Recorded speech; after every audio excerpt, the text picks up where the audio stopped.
So we are about to undertake the Test 3 review for Bio 211 at Norwalk Community College. And I want to make sure that you understand that this is the material that is covered inside chapters 13, 14, 15, and 16. And the material is not going to be covered in any specific order. It's, in some ways, probably what I consider to be the most important information is covered first because you'll be paying attention. And then as we go along, it doesn't mean the information is less important. It just means that I appreciate the fact that you may not necessarily be able to maintain that level of attention that might be required. I'm going to try and break up in total 7 slides here, probably into 2 presentations. And again, just because I'm just talking about this stuff here doesn't mean this is the only information you have to study for the exam. Remember, this presentation is based on the materials that I've seen students have difficulty with over umpteen goddamn years of teaching this. Did I just swear? I'm so sorry. Anyway, let's get to it.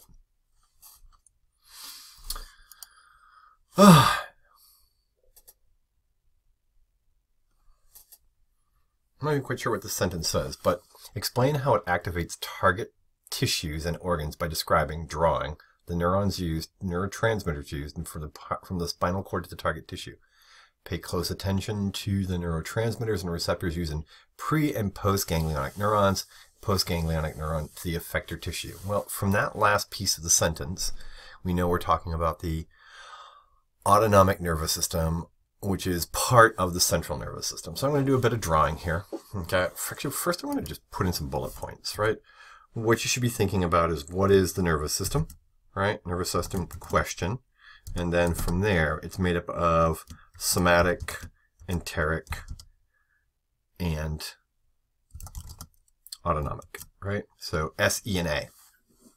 We're going to be talking about the autonomic nervous system.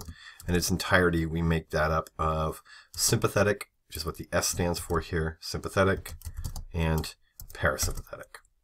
Okay, so if you've taken a class in anatomy and physiology, hopefully your instructor has impressed upon you the fact that Mother Nature needs to regulate your body in terms of normal physiology. And normal physiology at the nervous system level, at least, is innervation of target tissues, namely the viscera, your cardiac tissues, and say glands, so that you keep normal physiology in this sort of rhythm pattern, right? And that's what the parasympathetic nervous system does.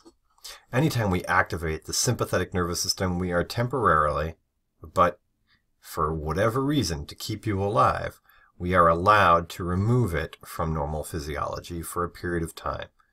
Prolonged removal beyond this, of course, is a disease state, and we don't want to ever actually think about, not in this class at least, because remember, this is normal physiology, what that means long term.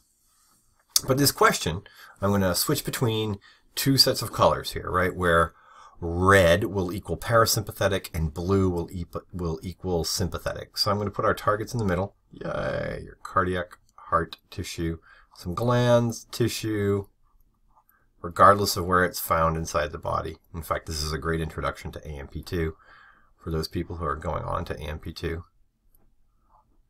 Okay, wham. And these are smooth muscle tissues. So let's switch over first to, let's do red. And over here is your brain, your spinal cord, and remember you have a cranial, 1, 2, 3, 4, and sacral, 1, 2, 3, 4 components that actually target. Let's just have this come over here and target the heart because that'll be the vagus nerve. Okay, pelvic splanchnic nerves will not target the heart, but they could target any other part of the viscera in the body that is made up of glands and or smooth muscle. There's quite a few targets for that. So in red here we have our parasympathetic nervous system. Now let's break those neurons up a little bit, right? So we're going to have, in this case, we're going to actually have something that looks like this, donk, donk, donk, donk, where what you actually have are, let's make sure everybody understands that this is the pre-ganglionic neuron. Over here is our post-ganglionic neuron. This is an A-type fiber.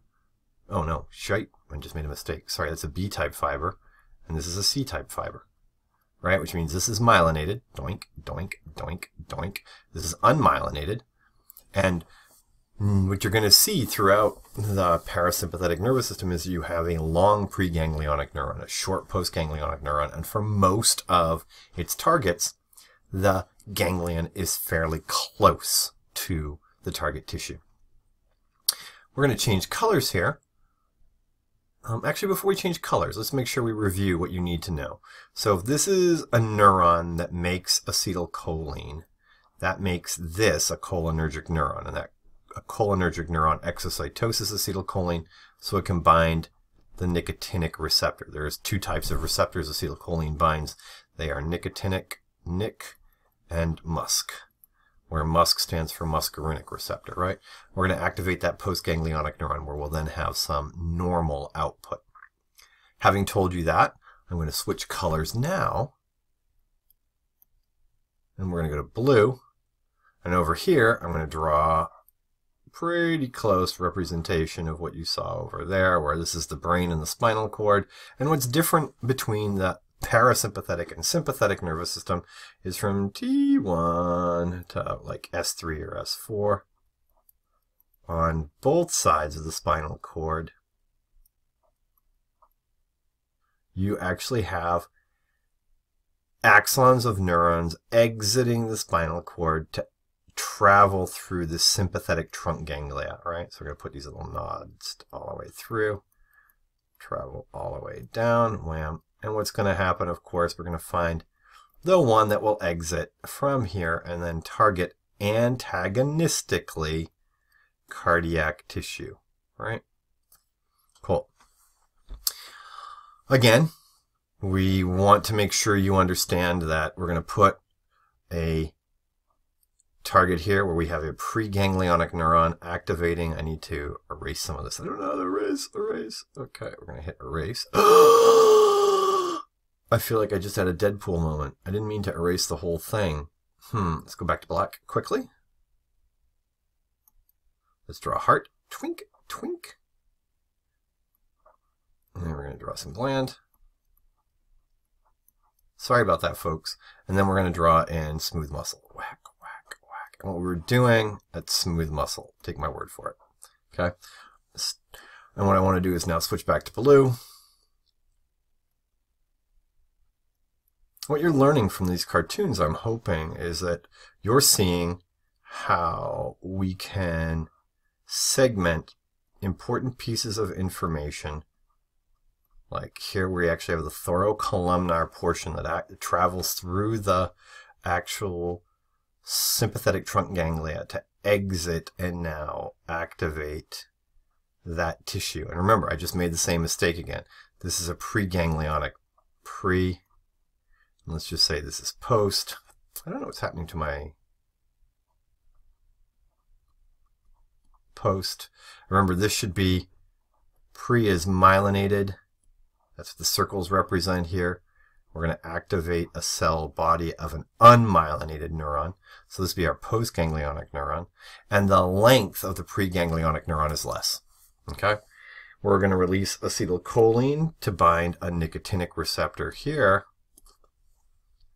That's supposed to say nicotinic. N-I-C.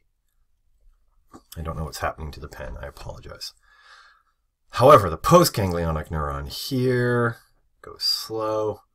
This is going to release norepinephrine, and that norepinephrine binds the adrenergic receptors, and alpha-1, alpha-2, beta-1, beta-2. And remember, the general rule for AMP1 is alpha-1, beta-1, excitatory, alpha-2, beta-2, inhibitory. If I switch back to red to make sure you understand the difference here, notice what I'm going to do here.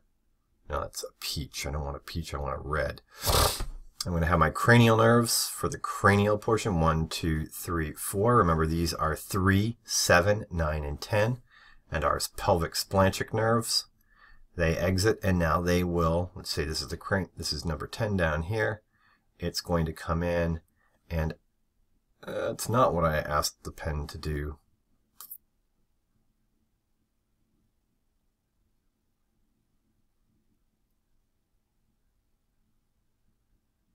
See what it does. Ah, fuck. Ooh, shit, sorry. Okay, I might have to edit that out at 10 minutes and 3 seconds. But let's see if I can make a simplistic view for you here. Having put all those details in, starting to get slightly frustrated. I'm just going to draw a heart. And on one side, in red, I'm going to have a postganglionic neuron innervating tissue, where this is the cell body, the postganglionic neuron. Here's the preganglionic neuron. It's myelinated. And if you've done your reading, you know this is the vagus nerve. That should be an arrow. There's something going on here, folks. I am very sorry about that. Okay, so all in red. Preganglionic activates postganglionic. So P, pre, post. I'm getting fucking pissed off here.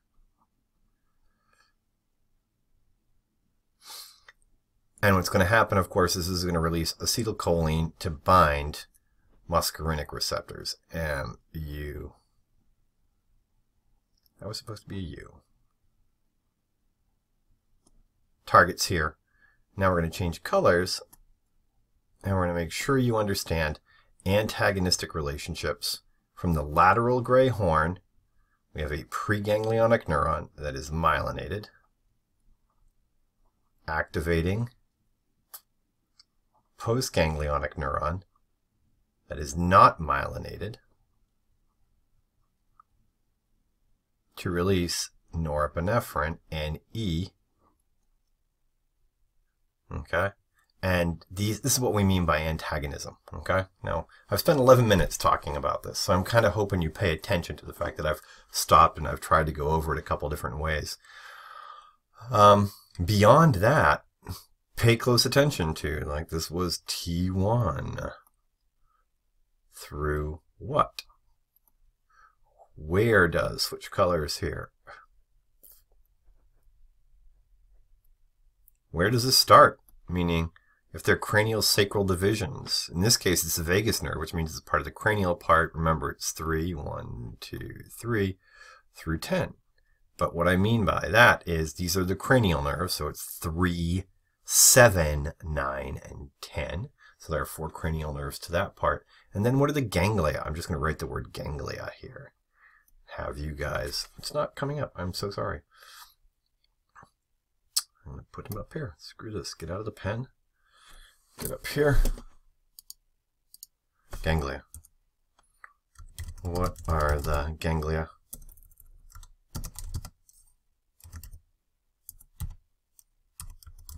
That are different. Okay? Turn that into a question. Moving on to the next question. Sketch out the nervous system. CNS, PNS, where is each located and how is it divided? Okay, so this is so you can design a system to bring information with you into an exam. That's the purpose of this question. Okay, how long does it take me to draw something that looks like this?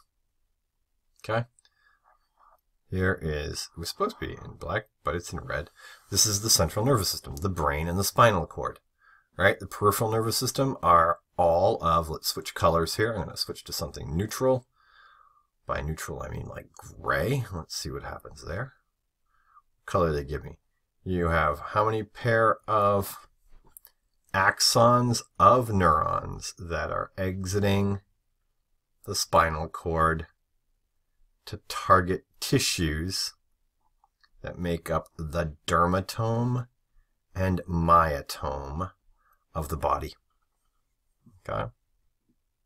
Central nervous system. This is the peripheral nervous system. And if we're being thorough, and you should always be thorough, remember there are 12 pair. What's that? 3, 4, 5, 6, 7, 8, 9, 10, 11, 12 of cranial nerves.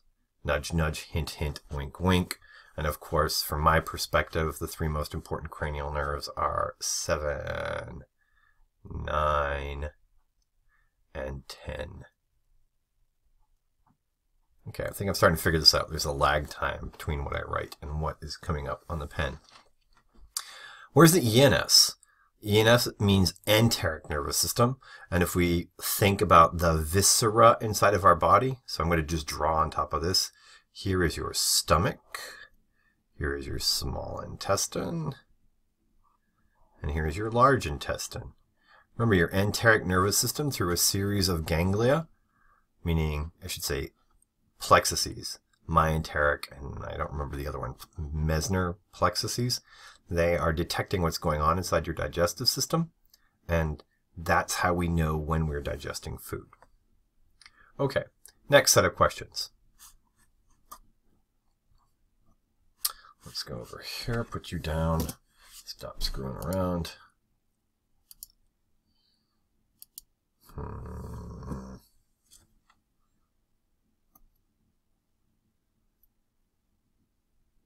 Okay, cool. There are 3 different types of neurons. What are they, and how are they covered, and then how are they bundled? So this is covering material from both chapter 14 and 13, right? So remember, there's an A-type fiber. A-type fiber, let's go here. A-type, A-T-Y-P-E, B-type, T-Y-P-E, and C-type. Okay, and you can remember A, B, C. It's easy as 1, 2, 3, right? So you get that, and you know that all those A types are myelinated, and woo, that's not spelled right. Just go M for myelinated, thick, T for thick, meaning they have lots of voltage-gated channels on them, and they are used primarily inside our somatic motor nervous system and sensory system. If we think about B-type fibers, B-type, T-Y-P-E, I'm going to put parentheses around these.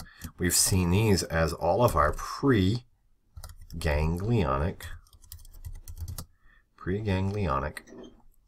autonomic nervous cells, okay? And then our C-type fibers, we see them all over the place. C-type, T-Y-P-E, but remember, they're simply non-myelinated. Put the M there, non-myelinated, which means if we think about, again, the autonomic nervous system, our B-type fibers activate C-type fibers. Okay, but if we think about chapter 13, where we have, I'm going to draw this a little bit later on, but I'm going to definitely plant the seed inside your brain right now. You actually have an A-type fiber that activates an interneuron, which is unmyelinated, to activate a motor output, and those are A-type fibers. So for chapter 13, this is what you see. You have that sensory neuron, which is an A-type highly myelinated. That's what the circles stand for, remember? Unmyelinated interneuron, where we actually are processing information. Something is flying at your face at the speed of, I don't know, as fast as somebody can throw it, and then you respond to it. Get your hand in front of the way so you don't get smacked in the face, okay? I'm kind of getting pissed off at this. I don't know what's going on there, but that's supposed to be the parts of a reflex arc. So let's write this over here. Reflex.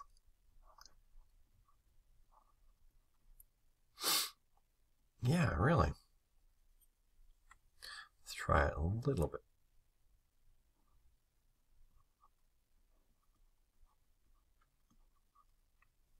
I'm about to throw this pen across the room. Anyway, that's not helping us. Let's go down here and draw the CNS and how it's protected. First of all, let's think about, I'm not going to draw, you guys can do the drawing. What I'm going to do is I'm going to write the pieces of information that I think are important for you to pay attention to. So let's do that. And let's do this over here. Let's get out of here. So I can come over here and do this. So what am I actually asking you here? I'm asking you to draw the meningis for both brain and spinal column. S-P-I-N-A-L-C-O-L-U-M-N. Okay? And of course what I'm asking you as well is, do you remember that for the brain there are 2 layers and sinuses? Sinus responsibility for function. Okay? Also remember, if we're going to do this properly, tab that in. for spinal column, but also for the brain. Remember, pia matter attaches directly to the white matter inside the spinal column. White. Whoa.